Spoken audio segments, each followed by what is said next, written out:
نحمده ونصلي ونسلم على رسوله الكريم أما بعد فأعوذ بالله من الشيطان الرجيم بسم الله الرحمن الرحيم يا أيها الذين آمنوا كتب عليكم الصيام كما كتب على الذين من قبلكم لعلكم تتقون صدق اللہ العلی العظیم۔ پیارے دوستو، اللہ رب العالمین قرآن پاک میں فرماتا ہے، سورہ بقرہ میں فرماتا ہے، اے ایمان والو، تم پر روزے فرض کیے گئے اور تم سے پہلے امتوں پہ بھی روزے فرض تھے۔ آقا علیہ الصلوۃ والسلام کو بظاہر دنیا سے تشریف لے جا کر تقریباً 1500 سال گزر چکے ہیں۔ ہم 1500 سال سے روزے رکھ رہے ہیں اور قیامت تک مسلمان جو ہیں وہ روزے رکھیں گے۔ اب اللہ کا کوئی بھی حکم ہو، اللہ کی طرف سے جو کوئی چیز فرض ہو تو وہ حکمت سے خالی نہیں ہوتا، اس میں کوئی نہ کوئی حکمت ہوتی ہے۔ اب ہم تھوڑی سی تحقیق کریں گے اپنی عقل ناقص کے تحت کہ کب سے روزے فرض ہیں اور کب تک ہیں، اور اتنے لمبے وقفہ، اتنا لمبا ٹائم اگر روزہ رکھا جاتا ہے تو اس میں حکمت کیا ہے، وہ اپنے طور پر ہم کوشش کریں گے جاننے کی۔ اللہ رب العالمین سے دعا ہے کہ ہمیں حکمتیں جاننے کی توفیق عطا فرمائے اور اس کی برکتیں اور رحمتیں سمجھنے کی توفیق عطا فرمائے۔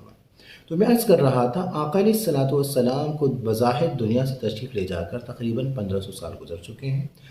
آقا علیہ الصلوۃ والسلام سے لے کر حضرت ابراہیم علیہ الصلوۃ والسلام تک کا جو وقفہ ہے وہ تقریباً 2600 سال کا ہے۔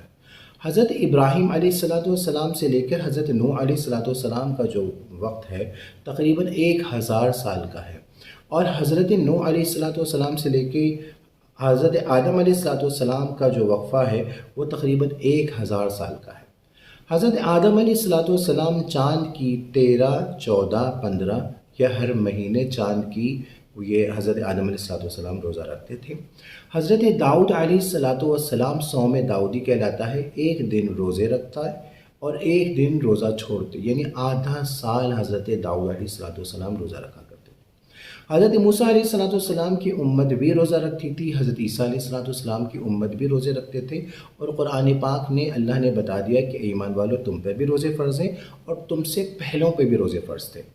اب یہ دیکھنا ہے کہ 1500 سال ہمیں ہو گئے، ہم روزہ رکھ رہے ہیں، اور 1500 سال سے لے کے پیچھے چلے جائیں حضرت ابراہیم علیہ الصلوۃ والسلام تک 2600 سال، آقا علیہ الصلوۃ والسلام سے لے کے حضرت ابراہیم علیہ الصلوۃ والسلام تک 2600 سال، اور حضرت ابراہیم سے حضرت نوح علیہ الصلوۃ والسلام 1000 سال، اور حضرت نوح سے حضرت آدم علیہ الصلوۃ والسلام تک تقریباً 1000 سال۔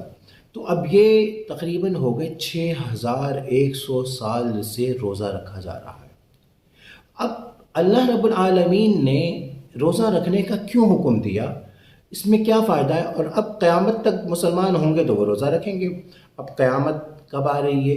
1000 سال بعد آتی ہے، 10,000 سال بعد آتی ہے، 50,000 سال بعد آتی ہے۔ جب تک قیامت نہیں آتی تب تک حکم ہے روزہ رکھنے کا۔ تو 1000 سال سے روزہ رکھا جا رہا ہے، اور 1000 سال تک روزہ رکھا جائے گا۔ اب کب تک رکھا جائے گا وہ اللہ جانے اور اللہ کا رسول جانے۔ اب اللہ کو کی طرف سے کوئی عمل ہے، کوئی حکم ہے تو وہ حکمت سے خالی نہیں ہے۔ تو اب ایک مشاہدہ کرتے ہیں، ایک غور و فکر کرتے ہیں، ایک کوشش کرتے ہیں، اگر سمجھ میں آئے تو لے لینا، نہیں سمجھ میں آئے تو واپس کر دینا۔ محدثین کرام یہ کہتے ہیں کہ روزہ رکھنے کی ایک حکمت، دیکھیں کچھ حکمتیں تو ایسی ہیں جو روزے سے بھی حاصل ہوتی ہیں اور روزے کے علاوہ دیگر چیزوں سے بھی حاصل ہوتی ہیں۔ تو ہم خاص کوشش یہ کریں گے کہ کون سا ایسا معاملہ ہے، کون سی ایسی چیز ہے، کون سا ایسا عمل ہے جو روزے سے ہی حاصل ہوتی ہے، اس چیز کی ہم آج کوشش کریں گے۔ دیکھیں قرآن پاک میں اللہ فرماتا ہے کہ روزے کے ذریعے اللہ رب العالمین تقویٰ عطا فرماتا ہے۔ بے شک اس سے کوئی انکار نہیں کہ روزے کے ذریعے اللہ رب العالمین تقویٰ عطا فرماتا ہے، اس کا کوئی انکار نہیں۔ لیکن اللہ فرماتا ہے ان الصلاۃ تنہی عن الفحشاء والمنکر، نماز جو ہے، نماز کے ذریعے بھی تقویٰ، یعنی نماز جو ہے بے حیائی سے روکتی ہے، برائی سے روکتی ہے۔ تو پتہ یہ چلتا ہے کہ نماز کے ذریعے بھی ہمیں تقویٰ ملتا ہے۔ روزے کے ذریعے تقویٰ ملتا ہے تو ہمیں نماز کے ذریعے یعنی دیگر معاملات سے دیگر احکام سے بھی ہمیں تقویٰ ملتا ہے۔ تو پتہ یہ چلا کہ روزے سے ہمیں تقویٰ حاصل ہوتا ہے، لیکن خاص ایسا عمل جو صرف روزے سے ہو اس کی ہم کوشش کرتے ہیں۔ اب ہو سکتا ہے کچھ لوگوں کا یہ کہنا ہے کہ کچھ محدثین کرام، کچھ ریسرچیبل لوگ ہیں، ان کا یہ بھی کہنا ہے کہ روزہ جو ہے وہ غریبوں کا احساس دلاتا ہے، کہ غریب لوگ ہیں جن کے پاس کھانے پینے کو کچھ نہیں ہے، ان کا احساس دلاتا ہے۔ ٹھیک ہے، روزہ رکھنے سے غریبوں کا احساس ہوتا ہے، لیکن میں یہ عرض کرتا ہوں تو اگر صرف یہی مقصد ہوتا کہ روزہ رکھنے سے غریبوں کا احساس ہو تو غریبوں تو روزہ فرض ہی نہیں ہوتا۔ یعنی غریب بھی تو روزہ مسلمان ہے نا، غریب ہے تو روزہ تو رکھنا ہے۔ اب یہ زکوٰۃ اور حج کی طرح تو نہیں ہے کہ صرف امیر ہی کریں گے۔ تو پتہ یہ چلا کہ روزہ رکھنے سے غریبوں کا احساس تو ہوتا ہے، لیکن اس کا اصل مقصد یہ نہیں ہے، کیونکہ قیامت کی نشانیوں میں سے یہ بھی ہے کہ وہ دور ہوگا کہ مسلمان خوشحال ہوں گے، یعنی غربت نہیں ہوگی۔ تو جب مسلمانوں پر غربت نہیں ہوگی تو اس کا مقصد یہ ہوا کہ روزہ فرض ہی نہیں ہو، لیکن جب تک قیامت تک مسلمانوں پر روزہ فرض ہے تو پتہ یہ چلتا ہے کہ اس کا اصل مقصد یہ نہیں ہے۔ اچھا، بعض لوگوں کا کہنا یہ ہے کہ روزہ رکھنے سے صبر ملتا ہے، ٹھیک ہے، لیکن اگر کسی کے پاس کچھ ہو ہی نہ تو وہ تو ویسے ہی صبر کر رہا ہے۔ تو میرا مقصد یہ ہے کہ روزہ رکھنے سے صبر ہوتا ہے، لیکن اس کا اصل مقصد صبر نہیں ہے۔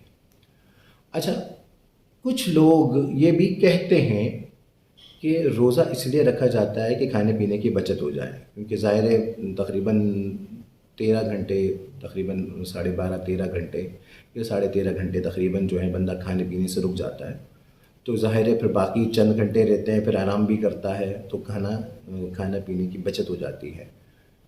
تو ایمانداری سے آپ اپنے گھر کا، اپنے علاقے کا، اپنے رشتہ داروں کا مشاہدہ کیجیے گا کہ روزے میں تو بندہ زیادہ کھاتا ہے، یعنی عام دنوں میں فروٹ نہیں کھایا جاتا، روزانہ ایک مڈل کلاس یا غریب آدمی نہیں کھاتا، لیکن رمضان میں روزے میں ہر غریب آدمی فروٹ کھا رہا ہوتا ہے۔ عام دنوں میں فرائی آئٹم نہیں کھایا جاتا، روزانہ نہیں کھایا جاتا، لیکن غریب آدمی بھی جو ہے نا وہ فرائی، پکوڑے، سموسے، دہی بڑے کچھ نہ کچھ کھا رہا ہوتا ہے۔ عام دنوں میں ڈیلی مشروبات نہیں پی جاتی، لیکن رمضان المبارک میں کون سا ایسا گھر ہے، کون سا ایسا روزہ دار ہے جو شربت نہیں پیتا ہو؟ اللہ ماشاء اللہ، جو شوگر والے ہیں وہ بھی خالی یعنی کہ لیمو ڈال کے پی رہے ہوتے ہیں۔ تو آپ اگر اپنے گھر کا بجٹ دیکھیں گے نا تو رمضان میں بجٹ بڑھ جاتا ہے، اور اگر آپ مارکیٹ میں جا کے امتیاز اور ناہید اور دیگر سپر اسٹور میں دیکھیں گے تو رمضان شروع ہونے سے پہلے ایسا رش ہوتا ہے کہ بھئی جیسے کوئی فری میں مال مل رہا ہو، اور یہ حقیقت ہے، ہم نے خود دیکھا کہ رمضان سے ایک دن پہلے گئے امتیاز میں تو یہ حال تھا کہ لوگ، جیسے ایک ہوتا ہے نا کہ امتیاز میں باقاعدہ رکھا ہوا ہے کہ یہاں گھی رکھا ہے، یا چینی رکھا ہے، یا آٹا رکھا ہے، یا شربت رکھا ہے، تو مختلف جو ہے، لیکن رمضان میں اتنا رش ہے کہ وہ وہاں جانے کی جگہ ہی نہیں ہے، لوگ دوسروں کی ٹرالیوں سے اٹھا رہے ہیں، اتنا رش ہوتا ہے۔ وہ بھی یہ میں چند سال پرانی بات کر رہا ہوں، اور رمضان جو ہے وہ شروع ہوا تھا تو وہ مہینے کا آخر تھا، لیکن خلاصہ یہ ہے کہ رمضان میں ایسا نہیں ہے کہ وہ کم کھایا جاتا ہے، بلکہ زیادہ کھایا جاتا ہے۔ اب آیا کون سا ایسا معاملہ ہے جو روزے سے صرف وہ چیز حاصل ہوتی ہے؟ میں اپنا تجزیہ بتا رہا ہوں، اپنا مشاہدہ بتا رہا ہوں، سمجھ میں آئے تو لے لینا، نہیں آئے تو واپس کر دینا۔ روزے سے جو اصل چیز حاصل ہوتی ہے وہ سیلف کنٹرول ہے۔ سیلف کنٹرول جو ہے نا وہ صرف روزے سے صحیح معنوں میں حاصل ہوتی ہے، یعنی کہ بندہ اللہ کے حکم پر وہ جو چیز، جو کھانا ہے، جو پینا ہے، جس کے بغیر رکنا محال ہے، جس کے روزہ کھانے پینے کے بغیر تو ہم مشکل زندہ نہیں رہ سکتے نا، تو ایک موقف میرا یہ ہے کہ ایک سیلف کنٹرول جو روزے سے حاصل ہوتا ہے، جتنا زبردست حاصل ہوتا ہے اتنا کسی اور چیز سے حاصل نہیں ہوتا۔ ہم سیلف کنٹرول دیگر معاملات میں تو کرتے ہیں، یعنی ڈاکٹر نے یہ کہہ دیا کہ بھئی میٹھا نہیں کھانا، میٹھا کھاؤ گے تو آنکھوں پہ اثر ہوگا، دل پہ اثر ہوگا، گردے پہ اثر ہوگا، جگر پہ اثر ہوگا، تو اب یہ گارنٹی نہیں ہے، لیکن اس کے باوجود ہم میٹھا چھوڑ دیتے ہیں۔ اگر ڈاکٹر نے کہہ دیا کہ نمک کھاؤ گے بی پی بڑھ گیا تو دماغ کی رگ پڑ جائے گی تو ہم نمک چھوڑ دیتے ہیں. ہم اگر کولیسٹرول بڑھ جاتا ہے تو ہم ڈاکٹر کے کہنے پہ ہم چکنائی اور فوڈ آئٹم چھوڑ دیتے ہیں. دنیاوی معاملات میں لیکن روزے میں خاص اللہ کی رضا کے لیے ہم کھانا پینا چھوڑ دیتے ہیں. تو یہ ایک سیلف کنٹرول جو روزے سے حاصل ہوتا ہے وہ دیگر عبادات سے دیگر معاملات سے حاصل نہیں ہوتا. ایک چیز. دوسری چیز جو میں اپنا مشاہدہ اپنا تحقیق کہنے میں عرض کر رہا ہوں، اللہ رب العالمین قبول فرمائے، اور میں پھر عرض کر رہا ہوں سمجھ میں آئے تو لے لینا، نہیں آئے تو واپس کر دینا. دوسرا یہ ہے کہ ایک جو اللہ کے جو کامل ہیں نا وہ مراقبہ کرتے ہیں، مشاہدہ کرتے ہیں، ریاضت کرتے ہیں، مجاہدہ کرتے ہیں. بہت عبادت اور ریاضت کے بعد ان کا ایک وہ لمحہ آتا ہے، وہ پوزیشن ہوتی ہے کہ ان کو یہ چیز واضح ہو جاتی ہے کہ اللہ دیکھ رہا ہے. تو روزے کے اندر یہ اللہ رب العالمین کی کرم نوازی ہوتی ہے کہ ہمیں ایک یہ درجہ مل جاتا ہے کہ ہمیں یہ پوزیشن ہو جاتی ہے کہ اللہ دیکھ رہا ہے. گھر میں اگر کوئی بھی نہیں ہے، کمرے میں کوئی بھی نہیں ہے، فریج ہے، فریج میں ٹھنڈا پانی موجود ہے، مشروبات موجود ہیں، کولڈ ڈرنکس موجود ہیں، کھانے پینے کی چیزیں موجود ہیں، گھر پہ کوئی بھی نہیں، لیکن ہم نہیں کھاتے. کیوں؟ کہ اللہ دیکھ رہا ہے. تو روزے کے ذریعے خاص جو میں کہنا چاہ رہا ہوں نا وہ یہ کہ سیلف کنٹرول ہوتا ہے. اب یہ درجہ جو مل جاتا ہے کہ اللہ دیکھ رہا ہے، یہ درجہ اللہ کے ولیوں کو ملتا ہے، وہ روزے کے علاوہ بھی ملتا ہے، لیکن بہت محنت اور مشقت اور ریاضت اور مجاہدہ کرنے کے بعد وہ اس درجے پر پہنچتے ہیں. لیکن عام گناہ گار بندہ بھی روزہ رکھ کر اس پوزیشن میں آ جاتا ہے کہ وہ کھانے کو بھی ہاتھ نہیں لگاتا، پینے کو بھی ہاتھ نہیں لگاتا کہ اللہ دیکھ رہا ہے.